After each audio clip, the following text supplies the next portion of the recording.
Kecamatan Sucah, Kabupaten Bangkalan. 2 bulan? Iya. 2 tahun atau 2 bulan? Tersangka bernama Haji Safi'i, warga desa Jadi, Kecamatan Secah, Kabupaten Bangkalan, Madura. Pelaku yang bekerja sebagai supir ekspedisi tersebut ditangkap petugas di rumah kos yang terletak di Kelurahan Kepatihan, Tulung Agung, Jawa Timur.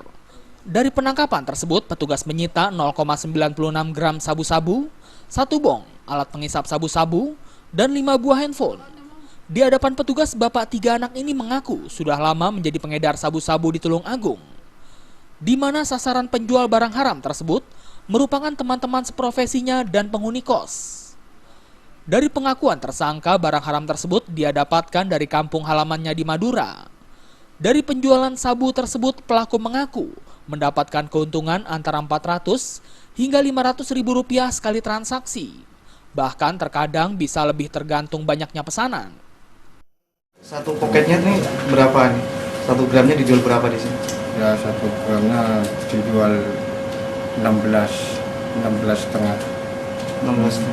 Keuntungan dari ini berapa? Ya satu gramnya dapat 450. Polisi kini masih terus mengembangkan kasus tersebut karena diduga masih ada pelaku lain yang berkeliaran di Tulung Agung. Demi mempertanggungjawabkan perbuatannya, tersangka diganjar pasal 114 ayat 1 Undang-Undang RI nomor 35 tahun 2009 tentang narkotika dengan ancaman hukuman maksimal 10 tahun penjara. Dari Tulung Agung, Jawa Timur, Khairul Abadi melaporkan.